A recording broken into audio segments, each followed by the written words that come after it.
अब सामाजिक से राजनीति से ऊपर उठकर इस राज्य के राजनीतिक दायित्व में सहभागी बनने के लिए आज संगठन में अपने साथियों के साथ योगदान दिया है। मैं इनको अपनी ओर से धन्यवाद देता हूं, शुभकामना देता हूं कि राजनीति में इनका पदार्पण हुआ है। उम्मीद करते हैं कि अपने नेतृत्व से इस राज्य के आवाम और ऐसे ही दबे कुचले लोगों का भावनाओं का सम्मान करते हुए उन्हें एकत्रित करने में अपना योगदान देंगे और सभी लोगों को, खास से आम लोगों तक में एक राजनीतिक वैचारिक जो लड़ाई आजसू पार्टी का है उसका नेतृत्व करेंगे। मेरी शुभकामनाएं इनके साथ है, इनके पूरे ग्रुप, इनके पूरे साथियों के साथ है। मैं धन्यवाद देता हूँ।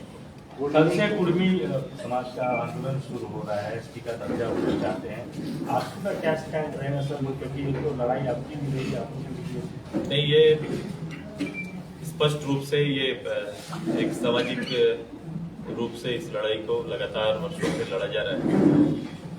हम लोग संगठन के रूप से भी हमेशा ऐसे छुटे हुए सामाजिक जो वर्ग हैं जिन्हें पूर्व में आजादी से पहले जिस कैटेगरी में सुनिश्चित किया गया था उसी कैटेगरी में स्थापित होने की बात समाज के अंदर चल रहा है, उसका चर्चा चल रहा है, उसका आंदोलन चल रहा है।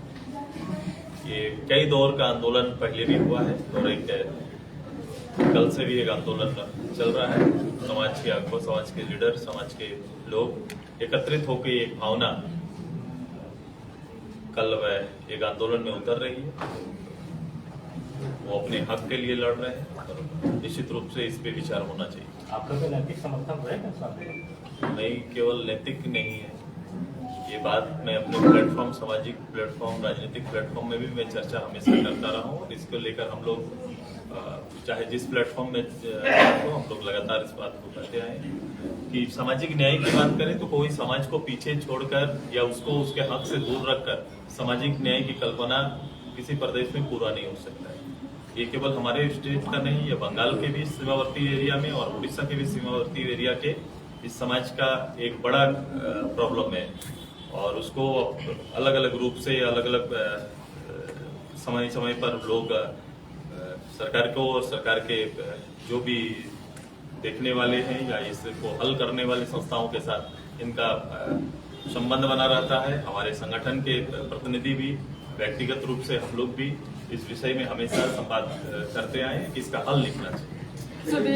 सुदेश जी, ये जातीय जनगणना को लेकर के आपने एक बहुत बड़ी बात कही थी, तो इस जातीय जनगणना में एनडीए फोल्डर में आप हैं और आपके सबसे प्रमुख दल भारतीय जनता पार्टी हमेशा से पीछे कदम इसमें करते रही है कि जातीय जनगणना नहीं कराना चाहती है, चाहे वो केंद्र का हो या अदर स्टेट में हो। ऐसा नहीं है, ये तो तय करना पड़ेगा। और आपने देखा होगा जब बिहार में, जैसे कर्नाटका में हुआ, उड़ीसा में हुआ, यूपी में काम कर रहे हैं लोग, हमारे बिहार में जब ये प्रस्ताव आया तो वहाँ के हमारे सहयोगी दल ने भी समर्थन दिया है।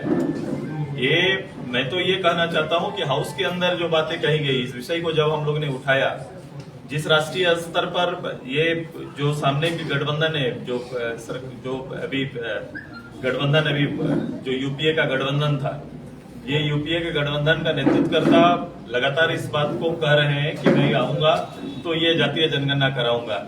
मैं बोला दिल्ली में बाद में, पहले झारखंड में आपकी सरकार है, कांग्रेस की सरकार है, झारखंड मुक्ति मोर्चा की सरकार है, सबसे पहले इस राज्य में अपना प्रस्ताव लाए और प्रस्ताव ला के जातीय जनगणना कराए। अगर वो वास्तव में ईमानदार इस विषय के साथ है तो करना चाहिए। अभी कोर्ट ने ट्रिपल टेस्ट के लिए भी कहा है, किस तरह से अपने आप को पीछे ला रहे हैं। और देखो, नगर इकाई का चुनाव नहीं हो पा रहा है, लंबित पड़ा हुआ है, लोग अपना जनप्रतिनिधि चुनने के लिए व्याकुल है, लेकिन ये जनप्रतिनिधि का राज ये नहीं चाहते हैं, न ये कराना चाहते हैं। ट्रिपल टेस्ट के लिए एक प्रस्ताव जो गया था पिछड़ा वर्ग का, आपने अखबार में मैंने देखा कि वो निरस्त कर दिया गया है। बताओ ये कर क्या रही है, किसके लिए काम कर रही है और कौन सा काम प्रदेश के अंदर हो रहा है। इस राज्य के सभी समाजों को, वो छूटे हुए समाज के लिए और राज्य की वस्तुस्थिति, सामाजिक वस्तुस्थिति को जानने के लिए ये बहुत आवश्यक है कि कोई वर्ग छूटे ना। सामाजिक न्याय के लिए यहाँ पर जातीय जनगणना आवश्यक है प्रदेश में।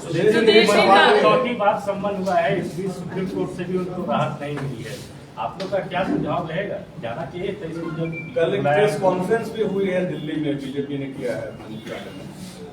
मैं तो जो पद और गोपनीयता की जो शपथ लेते हैं, जो जिनके जिम्मे में पूरे राज्य के कानून व्यवस्था, लॉ एंड ऑर्डर को पालन कराने का रहता है, उन्हें हमेशा यह सिद्ध करना चाहिए कि हम जिस व्यवस्था को पालन कराना चाहते हैं, जिस लॉ एंड ऑर्डर की बात करते हैं, कानून व्यवस्था की बात करते हैं, तो हम सभी उस दायरे के अंदर में हैं। और कभी भी किसी परिस्थिति में अगर लॉ एंड ऑर्डर को नेतृत्व करने वाले के ऊपर कभी आरोप लगे तो मुझे लगता है कि उनको सामने आकर पहले सिद्ध कराना चाहिए, तब जाके इससे क्या होगी, लोकप्रियता बढ़ती है, नेतृत्व की लोकप्रियता बढ़ती है। इसे भागना नहीं चाहिए, इसका सामना करना चाहिए। अगर उंगली उठ रही है तो उसका जवाब सामने आकर देना होगा। अगर कोर्ट से मामला आया है, किसी एजेंसी से सामने आया है, तो एजेंसी के सामने जाके अपनी बात को रखना चाहिए। महिला आरक्षण बिल पेश हो चुका है। ये ऐतिहासिक कदम मैं हमेशा लगातार इस पक्ष का रहा हूँ। आपने देखा होगा जब पंचायत चुनाव की बारी आई, जब मेरे नेतृत्व में प्रदेश में पहली बार पंचायत चुनाव हुआ, पंचायत नेतृत्व देने की बारी आई, तो हमने बढ़कर उसमें निर्णय लिया था। एक प्रस्ताव हमारे सामने इसी तरह का 33% का प्रस्ताव विभाग मेरे सामने रखा था। मैंने उससे ऊपर जाकर मैंने प्रदेश के अंदर में महिलाओं को 50% रिजर्वेशन दिया है। इसी का परिणाम देखो कि आज के दिन में पंच, पंचायत, जिला परिषद सब जगह पर महिला नेतृत्व आपको दिखाई दे रहा है। ये एक नेतृत्व उभर कर सामने आया है, भागीदारी एक उभर के आई।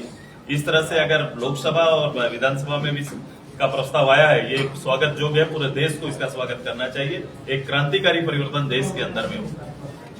सुरेश जी, एक सवाल है कि जो कुर्मी जाति को एसटी में शामिल करने की जो मांग हो गया दादा, एक सवाल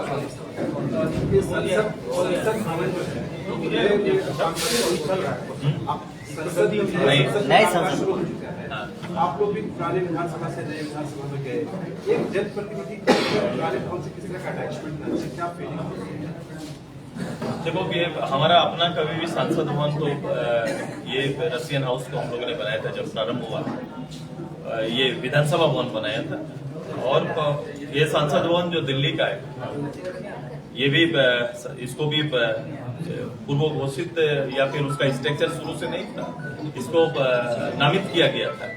लेकिन लंबे समय से देश का पूरा पॉलिटिक्स, देश के सारे लीडर, देश के सारे कानून, देश का पूरा राजनीतिक जितना भी गतिविधि रही वो केंद्र रहा है और देश की एक पहचान बना हुआ है। उस पिलर को देखते हैं तो लगता है कि भारत जैसे एक अशोक चक्र पर भारत का हृदय रहता है, उसी तरह देश की राजनीति का हृदय संसद भवन के वो पिलर देखने पर प्रतीत होता था।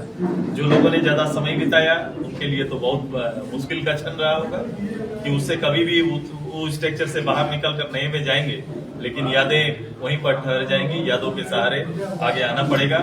मैं व्यक्तिगत रूप से चाहता हूं कि वो स्ट्रक्चर का भी उपयोग उसी रूप से हो ताकि राजनीतिक गतिविधि, दर्शन की गतिविधि और वो किसी न किसी रूप से भारत की भावना से जुड़ा हुआ है, तो भारत की भावना के साथ अटैच रहे। वो जरूर हमारे प्रधानमंत्री जी इसके बारे में सोचेंगे। सर, आईएनडीआईए गठबंधन से एक बार फिर सनातन विरोधी बयान आया है, यानी बात कर रहे हैं हेमलाल मुर्मू की।